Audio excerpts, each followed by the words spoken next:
Dos profecías bíblicas que ocurrirán en el río Eufrates.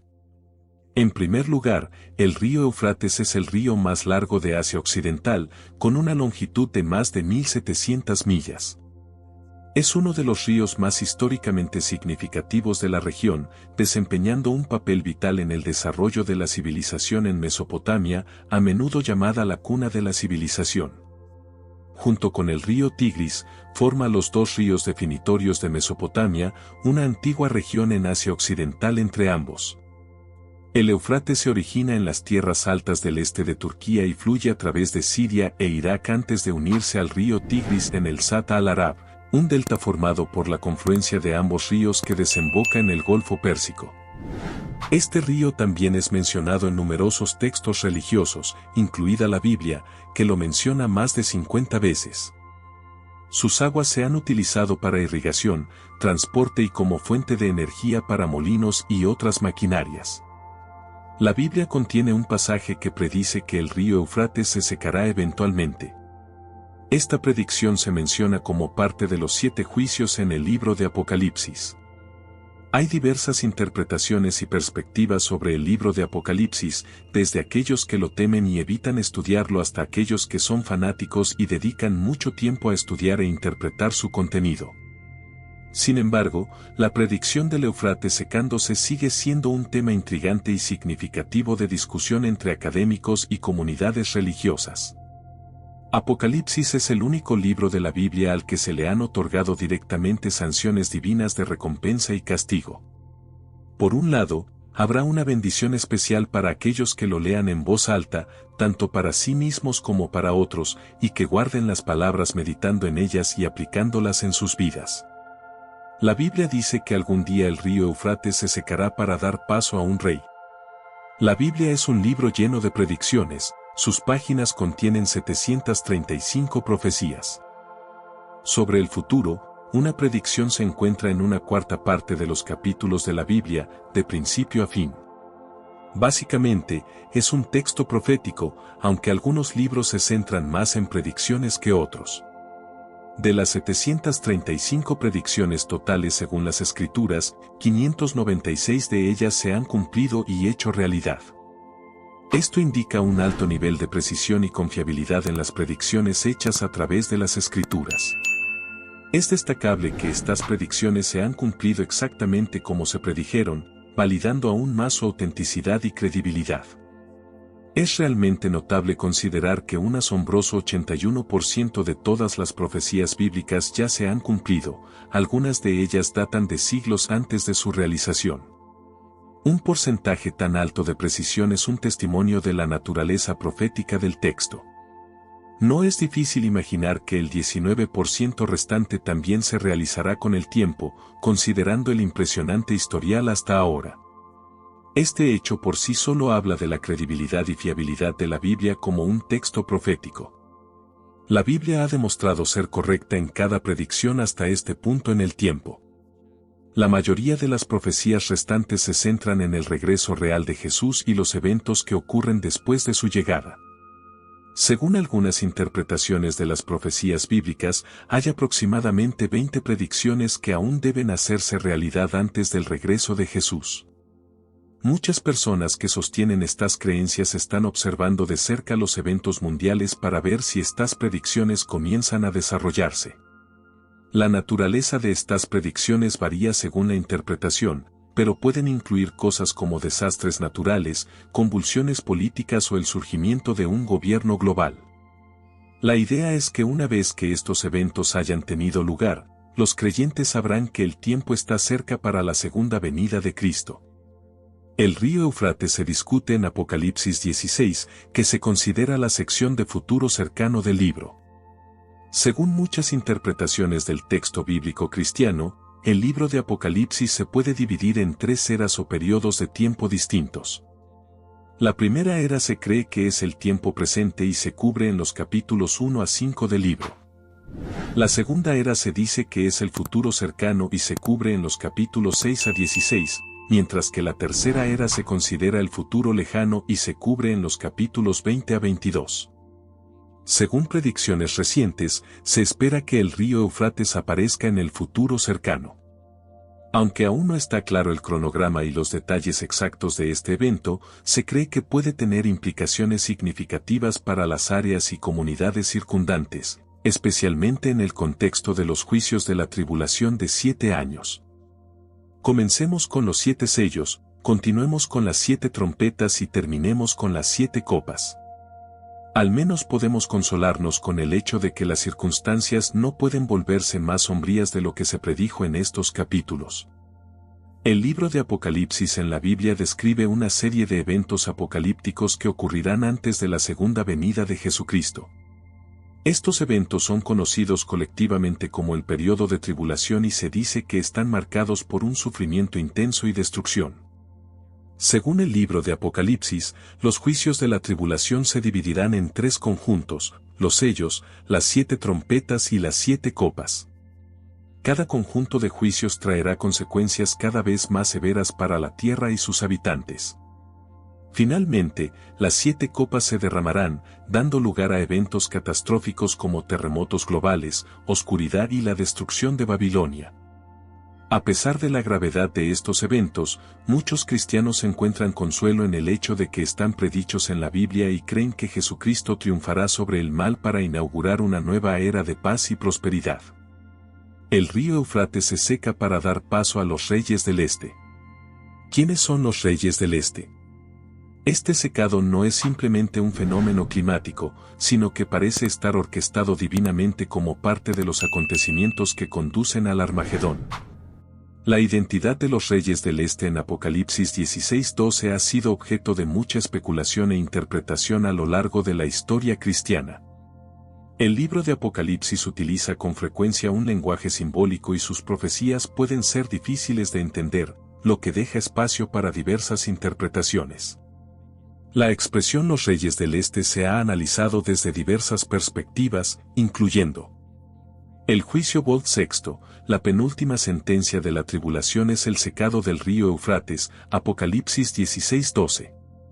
Según esta interpretación, enormes ejércitos del este, incluidos los de China, India y Japón, podrían avanzar hacia el oeste con relativa facilidad una vez que el río Éufrates se hubiera secado y convertido en un camino.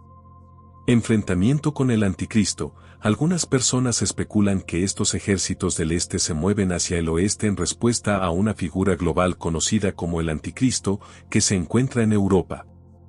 Se cree que, finalmente, se enfrentarán en combate con Dios. Finalmente, los reyes de la tierra se reunieron en el lugar que en hebreo se llama Armagedón.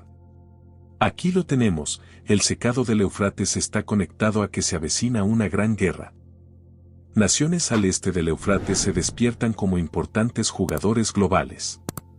La inmensa extensión de la Tierra y su población hacen necesario que cualquier desarrollo futuro que abarque todo el mundo considere a Asia. En el siglo XX, las naciones del este han experimentado cambios significativos, liberándose de la dominación política de la civilización occidental. La mayoría de estos desarrollos han ocurrido en los últimos 25 años y continúan progresando rápidamente. Aunque no haya referencias bíblicas sobre el papel del este en eventos del fin de los tiempos, sería razonable anticipar su participación en el escenario mundial. Las grandes naciones del este asiático no han desempeñado un papel importante en términos de geografía e intereses. No hay registros de guerras pasadas entre Israel y las naciones más allá del Éufrates. En la profecía de Daniel sobre el tiempo del fin, que comienza en Daniel 11:35, se retrata a un rey que se involucra en conflictos militares con otras 3 fuerzas, el rey del sur, el rey del norte y una fuerza militar del este, Daniel 11:32-39. A medida que se desarrolla la profecía, se destaca la lucha entre aquellos que actúan malvadamente hacia el pacto y aquellos que conocen a su Dios, siendo estos últimos fuertes y tomando medidas. Aunque algunos caerán por la espada, el fuego, la cautividad y el saqueo, recibirán ayuda. Aquellos con discernimiento caerán para ser refinados, purgados y limpiados hasta el tiempo señalado. En el periodo justo antes de la segunda venida de Cristo, en la última parte de la gran tribulación, grandes partes del mundo se rebelarán contra el Anticristo. Se vislumbra un conflicto global y las naciones del Este, que han despertado como actores principales, podrían desempeñar un papel clave en estos eventos apocalípticos. Esto explica el conflicto militar con ejércitos avanzando contra él desde el sur, el norte y desde el este. En la profecía, se afirma en Daniel 11:44, pero noticias del oriente y del norte lo atemorizarán, y saldrá con gran furia para destruir y aniquilar a muchos. Sin embargo, el conflicto no se resuelve por completo, ya que, en el momento de la segunda venida de Cristo, se desarrolla una gran guerra en la que los ejércitos se despliegan sobre gran parte de la Tierra Santa, con el Valle de Armagedón como su punto focal. La declaración en Daniel, sin embargo, introduce un tema sobre el cual hay revelación adicional dada en el Nuevo Testamento que respalda la idea de que el Oriente tendrá un papel en el gran conflicto mundial de los últimos tiempos, los reyes del Oriente. Apocalipsis capítulo 16-14 revela que este movimiento es parte de una reunión mundial de los reyes de la tierra y de todo el mundo para participar en la batalla de ese gran día del Dios Todopoderoso. El punto focal de la reunión se menciona como Armagedón en Apocalipsis 16:16. Muchas interpretaciones han surgido sobre el significado de la frase los reyes del Oriente. Estas interpretaciones se dividen en dos clases, las que toman esta frase literalmente y las que encuentran en ella un significado no literal. Si se sigue la interpretación no literal, no hay límite para la posible interpretación. Se ha conectado a los reyes del Oriente con casi todos los personajes importantes del mundo. La desconcertante variedad de opiniones contradictorias es su propia reputación. También se han dado otras explicaciones, como relacionarla con China o Constantino el Grande, o con Gog y Magog, o Turquía, y otras interpretaciones demasiado numerosas para mencionar. La explicación última es, por lo tanto, relativamente simple. Por un acto de Dios, el río Éufrates se seca, facilitando el descenso del tremendo ejército sobre la tierra para participar en el conflicto mundial final. Los 7 juicios de las copas son los juicios finales del periodo de tribulación, serán los juicios más severos que el mundo haya visto jamás. Las 7 copas se describen en Apocalipsis 16:1-21, donde se llaman específicamente las 7 copas de la ira de Dios. Bajo el Anticristo, la maldad del hombre ha alcanzado su punto máximo y se encuentra con la ira de Dios contra el pecado. La 7ª trompeta convoca a los 7 juicios de las copas. El río Éufrates se seca en la 6ª copa. La primera copa produce úlceras purulentas en las personas que tenían la marca de la bestia y adoraban su imagen. Esta plaga está dirigida a aquellos que se han comprometido con el Anticristo. Los santos de la tribulación no se verán afectados por estas úlceras. La segunda copa se vierte en el mar, convirtiendo el agua en sangre como la de un cadáver, y toda criatura viviente en el mar murió.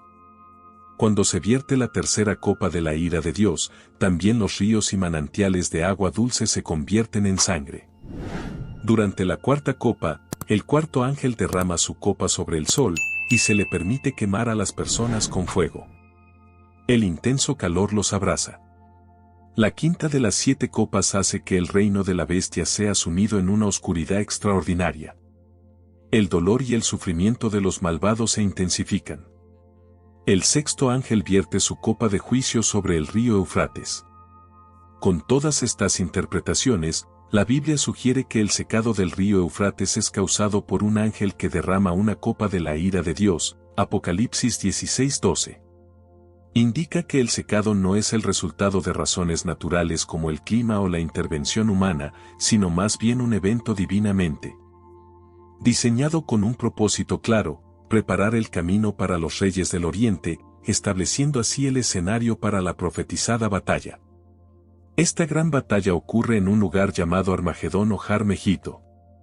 La ubicación exacta de Armagedón es incierta porque no hay una montaña llamada Megiddo.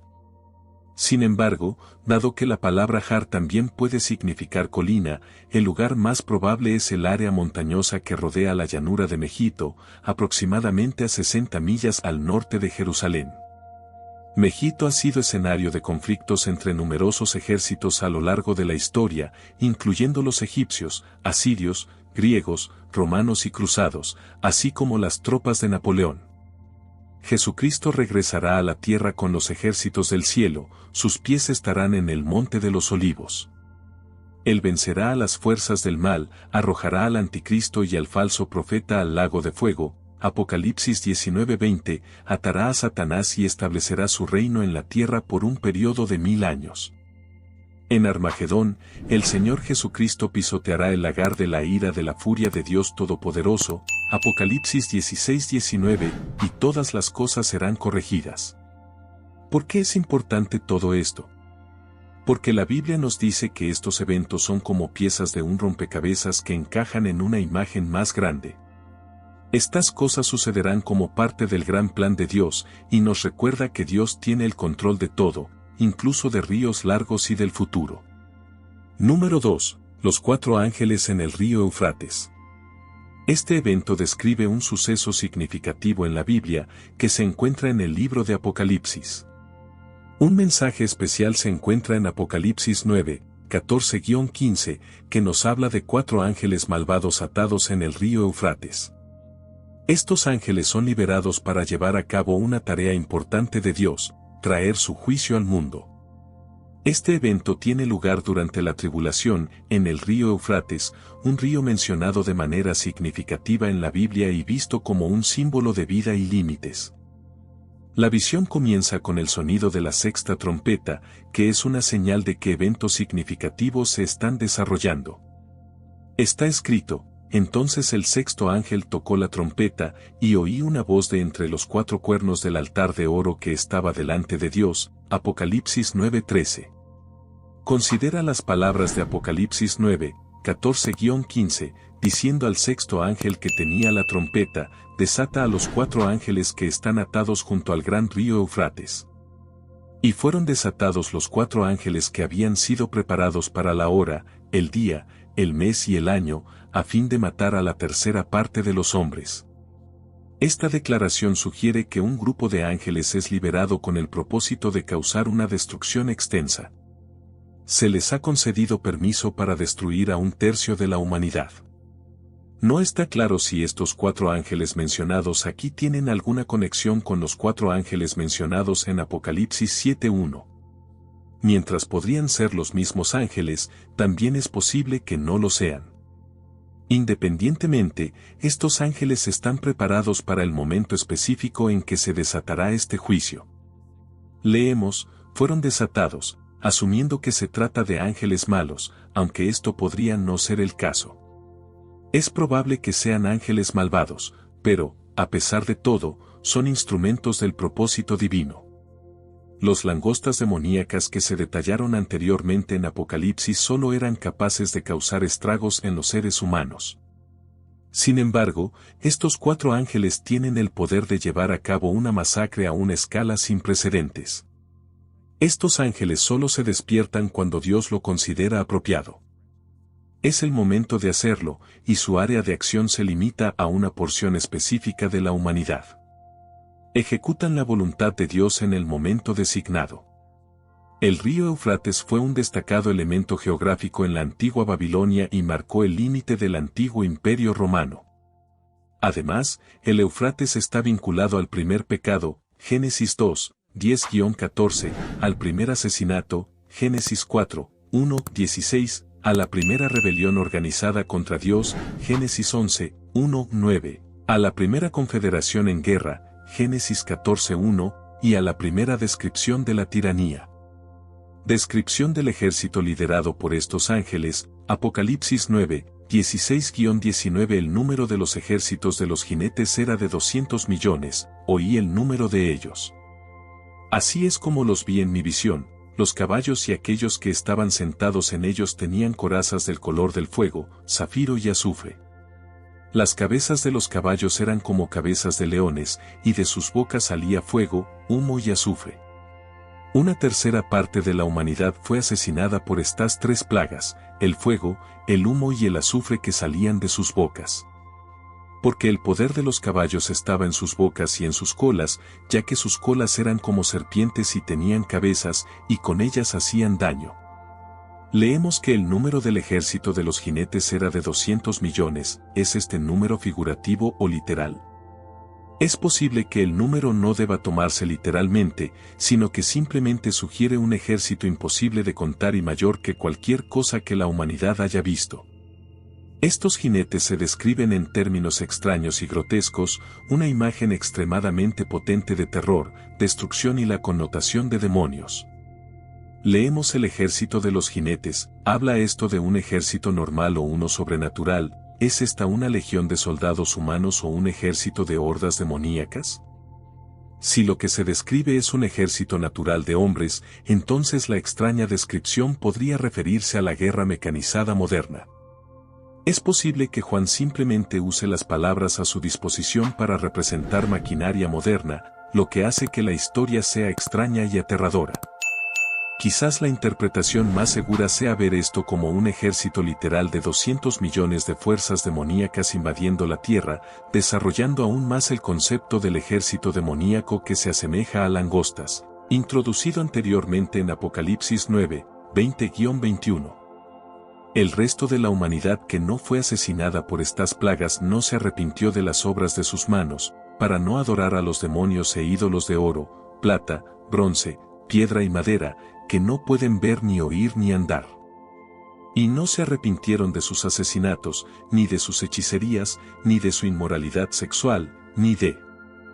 Pero el resto de la humanidad que no fue asesinada por estas plagas no se arrepintió, a pesar de la aparición de algunos signos y milagros bastante abrumadores. La mayoría de la humanidad no mostró evidencia de remordimiento, en cambio, persistieron en la adoración de sus ídolos, como si nada hubiera sucedido. No cesaron en su adoración a los demonios, ya sea de manera consciente o inconsciente. Es sorprendente observar lo rápido que las cosas pueden volver a lo que se considera normal después de un desastre como un terremoto. Tenemos la tendencia a olvidar las lecciones de Dios, especialmente aquellas que se nos presentan en forma de juicio. Y no se arrepintieron de sus asesinatos, sus hechicerías, su inmoralidad sexual ni de sus robos.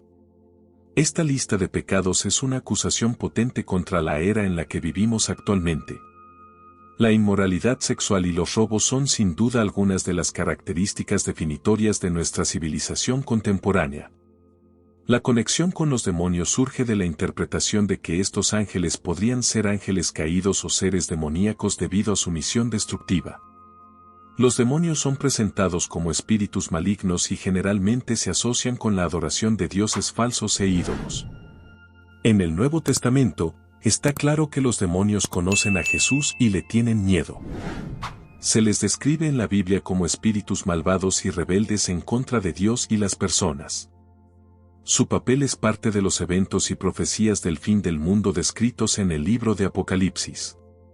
Los 4 ángeles en el río Eufrates son parte de una profecía apocalíptica y su conexión con los demonios es más interpretativa que explícita.